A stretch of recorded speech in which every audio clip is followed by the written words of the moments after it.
বিসমিল্লাহির রহমানির রহিম। আসসালামু আলাইকুম। এগুলো হচ্ছে কিছু কচু। এই শাকটা চিকন ডাঁটা সহ ছোট ছোট যে কচুর শাকের পাতাগুলো, এগুলো আমি বেছে ধুয়ে কুচি করে নিচ্ছি। এখানে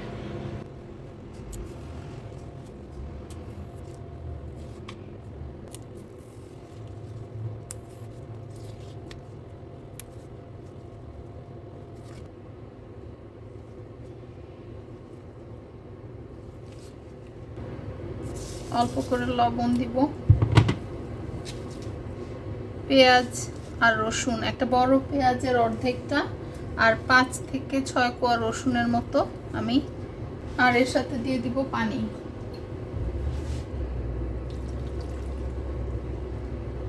এখন এটাকে জাল বসায় দিব মিডিয়াম আছে। এটাকে ঢেকে আমি অনেকক্ষণ কুক করে নেব।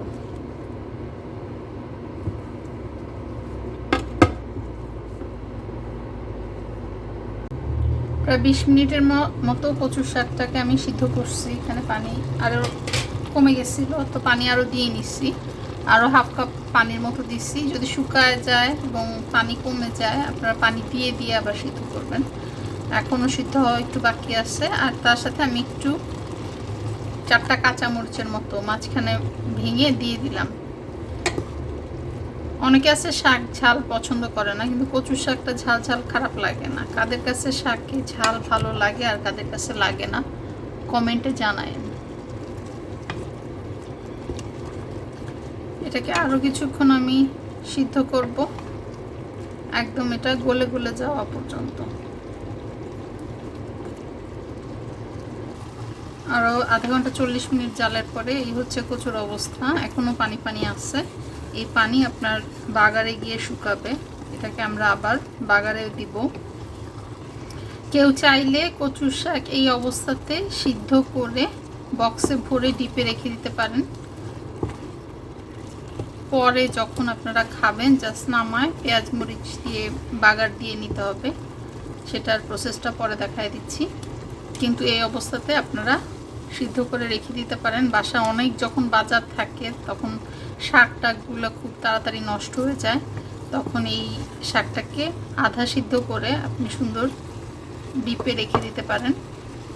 কয়েকদিন পরে, এই 1-2 সপ্তাহ পরে আবার ওটাকে নামায় আপনার বাগার দিয়ে বাকি প্রসেস করে কচু শাক খেতে পারবেন। এখন পরবর্তী প্রসেসে চলে যাব। এখানে নিশ্চয়ই 6 কোয়া রসুন, একটা পেঁয়াজের 4 ভাগের 1 ভাগ, মোটামুটি 1.5 টেবিল চামচের মতো পেঁয়াজ আছে, 3টা শুকনো মরিচ। একটা খালি কড়াইতে আমি দিয়ে দিব অল্প একটু নারিকেল তেল। আমি নারিকেল তেলেই রান্নাটা করবো। আপনারা চাইলে সরিষার তেল ব্যবহার করতে পারেন, ভালো কোনো তেল ব্যবহার করাই ভালো।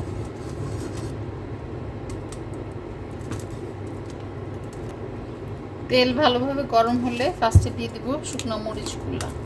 একটু সময় শুকনো মরিচ ভেজে নিব। মরিচগুলা যখন ভাজতে ভাজতে এরকম ফুলে উঠবে, তখন দিয়ে দিব পেঁয়াজ রসুন।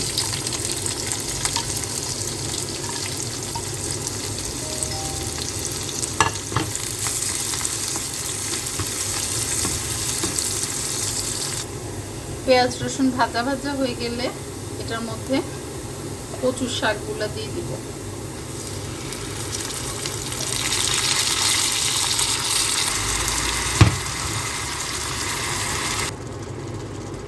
শাকগুলা দিয়ে কিছুক্ষণ এটাকে ভুনে নিব।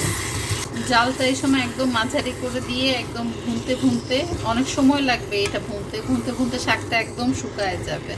তো এইভাবে মাঝারি জালে আমি শাকটা বসায় রেখে দিব চুলার উপরে। 15-20 মিনিট ভুনার পরে এখনও শাকে পানি আছে। এই শাকটা আরও শুকাবে, এটাকে আরও কিছুক্ষণ আমি বসায় রেখে দিব। জাল এখনও মিডিয়ামে আছে এবং আমি জাস্ট অকেশনালি নেড়ে দিতেছি একটু পরপর। তো আপনারা খালি নাড়বেন আর শুকাবেন। এটাকে সময় লাগবে, কিন্তু এই শাক রান্না করার প্রসেস এটাই। আরও 15-20 মিনিট ভুনতে ভুনতে এইরকম হবে শাকের অবস্থা।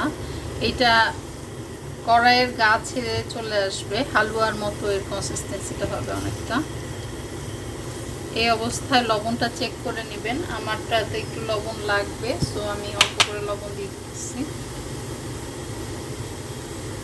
শাক সিদ্ধর সময় তো লবণ দিয়ে সিদ্ধ করছিলাম, কিন্তু ভুনা শেষ হওয়ার আগ পর্যন্ত আর লবণ চেক করা বা লবণ এক্সট্রা অ্যাড করার দরকার নাই, কারণ ভুনা হওয়ার পরে লবণ কতটুকু লাগবে সেটা বোঝা যাবে না আনটিল আপনার প্রপার কনসিস্টেন্সিতে আসে শাকটা।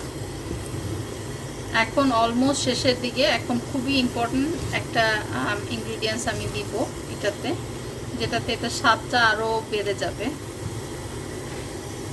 দিব হচ্ছে অল্প একটু লেবুর রস।